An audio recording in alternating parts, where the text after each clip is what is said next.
Hey there, today I'm going to teach you how to correctly say sounds when working on literacy skills with kids, and I'm going to let you know that you are probably teaching many of them incorrectly. Now, for most kids this isn't a problem, but for kids with dyslexia it's extremely important that you know how to make these sounds correctly. There are 40-ish sounds that we use in our language, give or take how you count them, and who you listen to and how the sounds are divided up. So we're going to use 40 sounds. 24 of those are consonant sounds, meaning that our mouth closes somewhere between here and here when we make the sound. Vowel sounds, there are 16 of those, and our vocal tract stays open as we make those sounds. That's the difference between vowels and consonants. Okay, we're going to start with the consonant sounds. I'm going to tell you the distinctive features of the sounds and then show you the correct way to produce them. Every sound has three distinctive features: place, manner, and voicing.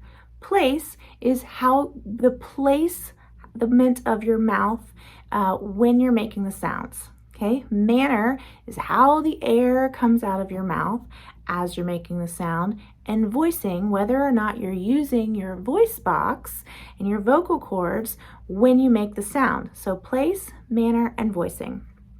All right, for the consonant sounds, we are going to do ones that have a stop air. Okay, this means I call them quick sounds.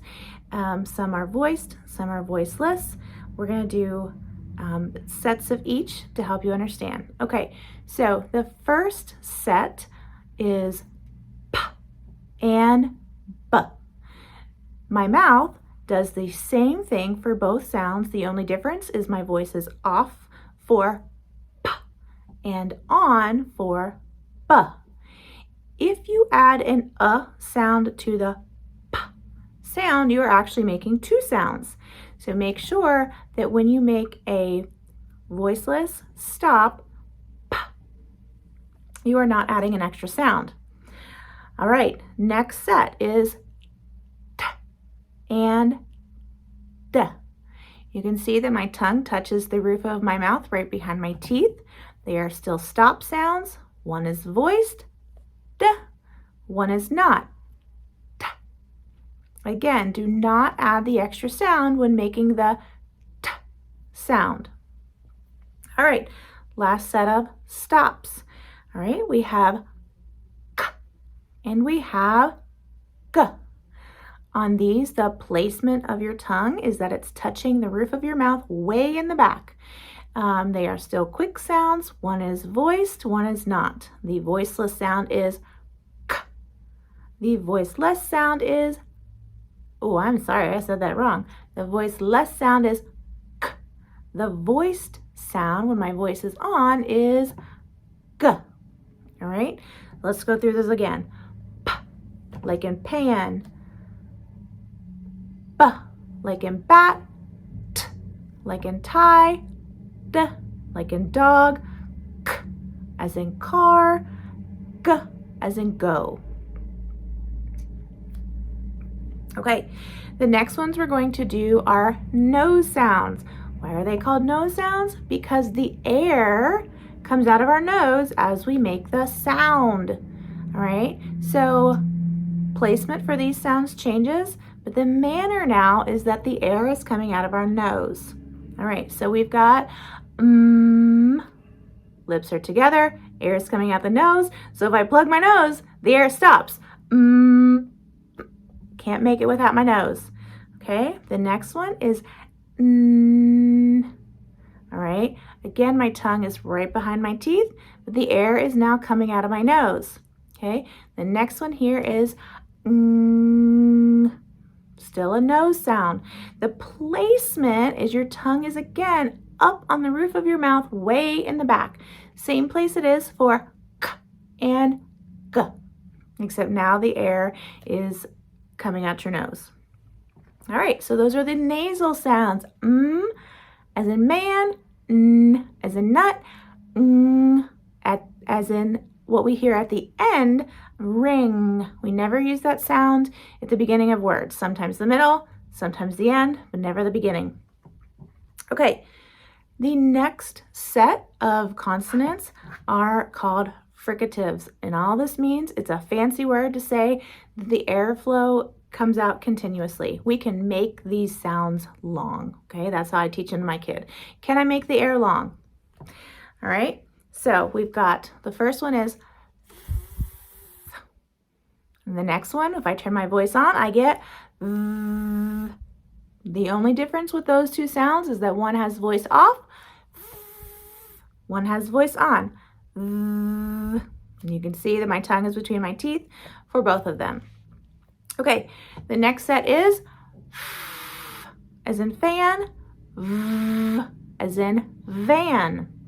Again, make sure that you are not putting little extra tiny sounds on the voiceless ones. We don't say f-an, we say fan. There's no in there. All right, next set, s. My tongue sits right behind my teeth, a little bit below the top of my mouth.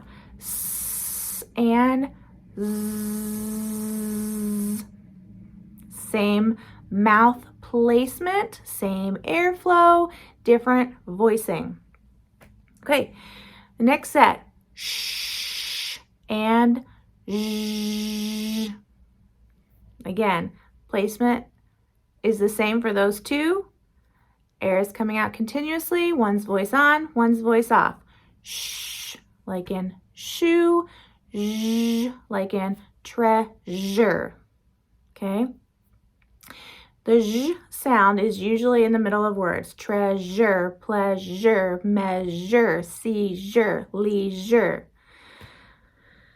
All right, and then we have one more. It is the h sound, like in hat.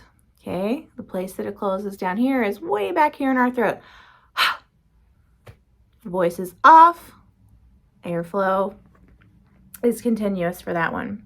Okay, the next set is much shorter. These are called affricates, and the first one is ch, like in chair, no voice, and j, like in jet. Voice is on for that one.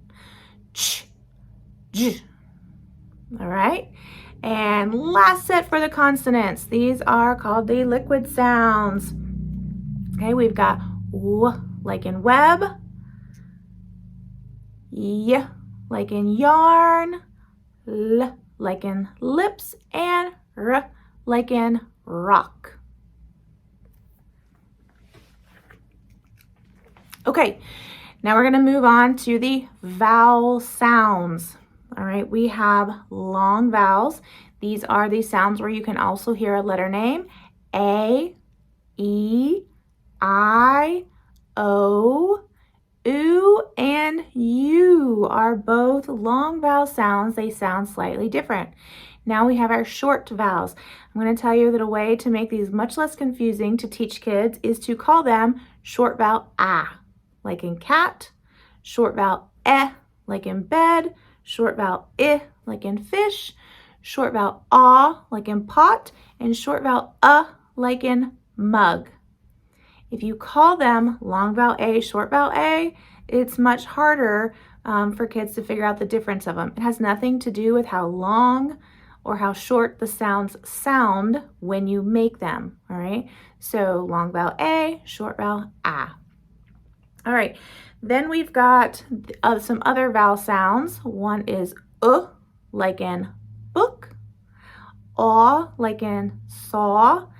In many parts of the country, there is no distinction between the sounds in saw and pot. Like where I live, those sound exactly the same. So I did my best to do a good rounded aw sound for you. All right, then we've got oi, like in boy. This is one where it starts as one sound and finishes at another, but it's still a diphthong sound. Oi, and ow, like in cow. Then we have the syllabic like in bird, and syllabic like in bottle. Okay, the difference between the syllabic and the consonant r is going to be determined by whether or not there is another vowel sound in the syllable, okay? It's too difficult once it's in the context of a word to say, oh, I hear or r, because it's heavily influenced by what's before and after it. So the way you're going to figure out if it's the consonant r or the vocalic is whether or not there's another vowel sound in that syllable. Why does it even matter which one it is? Because they're spelled different. Same thing with the l as in bottle. If there is another vowel sound in the word, in that syllable, then it's going to be the consonant l. If not, syllabic l, like in bottle. All right, there you go. I hope that was helpful. Leave a comment below if you would like to know which sounds you're hearing in a particular word, or maybe where you live you say sounds differently and you want to give an example of that. So leave a comment, tell me what questions you have about sounds and words, and follow the channel.